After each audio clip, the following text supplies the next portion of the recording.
Okay, so you in have a London. degree in philosophy and economics, and Mhm. mom is saying, "Hey, Herosan, you work for diplomat somewhere." So at some point, you decided, "Screw that! I'm going to do this other thing." So at the moment that you decided not to work in a conventional job, why did you decide to do that? I think it was one of them was there's a lot of things, but I think the major one was there was a massive earthquake in Japan, which was like 999 or something, and that was a trigger for me to. That was just before my examination for this diplomat, Mhm. and I realized, oh wow, there's so much people suffering, and there's so many people like uh, don't even have a shelter or whatever in Japan right now. And I'm here just in my office, not office, but in my table, just like studying these, memorizing these statistics, you know? And so I remember posting on Facebook, like the question, hey, like, what am I doing? I'm meant to be serving people in the future. And instead, I'm kind of just watching people on the news suffering, like, while I could just go there and volunteer right now. But I still just kind of stayed for 2 more weeks, did my exam kind of half reluctantly. And then the day after, I went straight to these sites where the evacuation sites. And I spent 3 weeks there, kind of like talking with people and just seeing. There's one guy who said, oh, well, he's worked for 35 years hard as a businessman and he had 5 big houses, but in one day, everything vanished. My life is nothing. And then I met another guy who said like he was a sailor for like his entire life. He got 5 houses, like not five, like 5 or 6 like ships, but they're all shipped away, like all just gone away. But he said his life, he doesn't regret his life. He got to travel around the world Mhm. and just seeing the difference between people who worked for something they loved and experienced and the people who just worked just for the sake of work. Just seeing the difference made me think, okay, I could have a choice to just commit to a job just for the sake of prestige.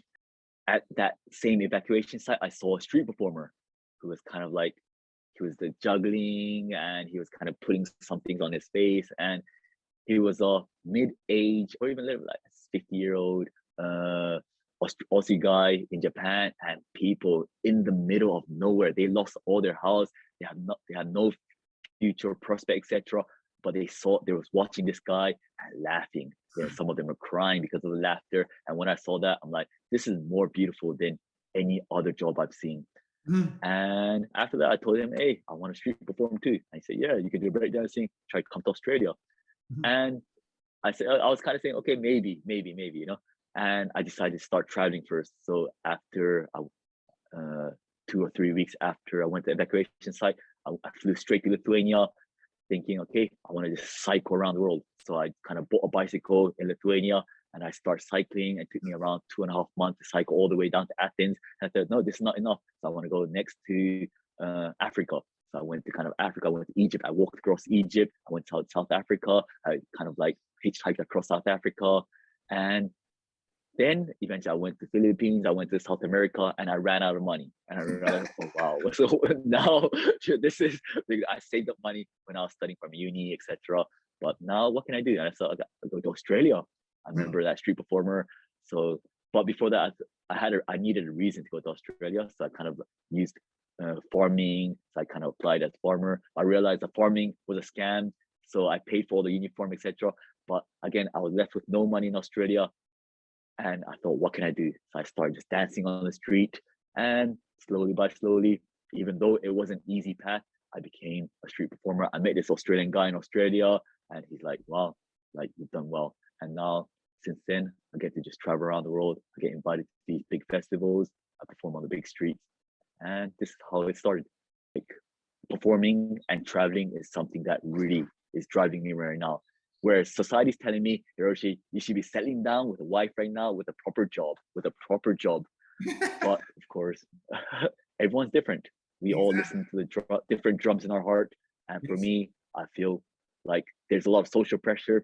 Every time I go to the internet, when I see other friends getting married, getting children, which I feel like, all right, I can feel the element of me telling me I should be doing this. At the same time, I try to close it off. and try to really start doing my four fingers plan, just focus on moment, be in the present, and just do my stuff. Well, listen, man, but there are elements of what you do where waking up in the morning, being able to look out on the mountains, being able to look out on the sea, being able to meditate, and that's wonderful, man. And I think that puts you in tune with the world around you in a way that many people don't get to experience. So I don't think there's the grass is always greener wherever you are. Exactly. Always. You can, like, you're always, no matter how successful you are, if you look at someone who you think as more happy, and again, happiness itself is subjective concept, and like someone who can be seeming super happy, who are successful, often aren't, and someone who they seem to be struggling and often are actually, like when I was a traveler with no money, as I said, when I was walking across Egypt, when I was cycling across Europe, my budget was $1 a day. And it's $1 a day. I was like eating the most. I was like, hey, I don't have a place to sleep. Can I sleep in your like garden? Can I sleep in whatever? I was knocking at random people's door in South Africa, and they're like, what the hell? Like, you come to our country as an Asian guy, I know you have money, and you're asking me whether I can pitch my tent in your back garden. And say, yeah, come along, you're a crazy guy. And these were the most memorable, most kind of exciting moments, when I had no money, like when I had, if some other people would see me as a Japanese person would see me, they'd be like, oh my God, this is like ultimate failure. For me, there's no point in life that I feel at the peak of my like life experience. Yes. And I do miss those moments. Like, I know that right now I have a relatively success career in terms of as a street performer, etc. So I have a drive just to depend on money, to feel convenient, to feel safe, etc. But I do just miss the feeling of just leaving my wallet on the table and just going to Africa again and try to survive on $1 a day, because that itself is crazily, uncomfortably amazing. Yes, most definitely. Now, when you were traveling, was there ever a time you're going to all these countries, you don't have a ton of money?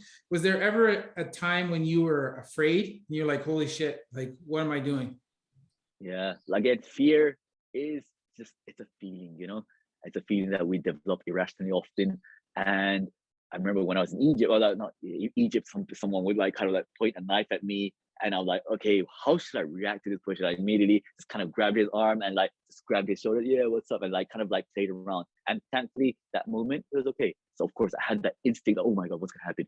And same as in South Africa, I was sleeping behind a toilet, and I could hear a bunch of like gangsters or whatever, like with motorbikes, just suddenly like stopping their motorbike and like kind of like talking about drugs, etc.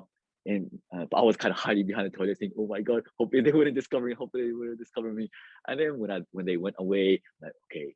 So, and then even in India, so I've had many kind of scary moments. But when you're living on a daily basis, like living in the present, you just kind of embrace these emotions. And because of these fear, because of these like scary moments, when it's over, you kind of feel bliss, you feel peaceful. Everything is up and down. When you experience like the tiredness, and then like when the rain starts coming in the middle of your like journey, you feel like, oh my God, please. And then when the sun comes out after the rain, you feel like, oh my God. So it's a roller coaster, but it's like, again, at the same time, sometime when I'm here in Japan, I'm just picking up my coffee with my newspaper. I'm like, this is how it feels to be a normal Japanese person. And that's beautiful too. So again, embrace what you have in front of you and try to just, I know that the grass is always greener, but try to look at your life from a different perspective. As you said earlier, I'm totally blessed to just stare out at the sea. It is the sunshine. And I know that most Japanese people don't have the privilege to do that.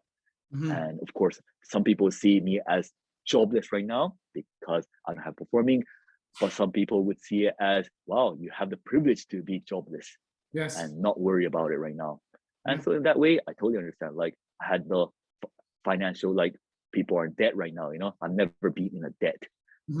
So yeah, I feel privileged. Cool. Grateful.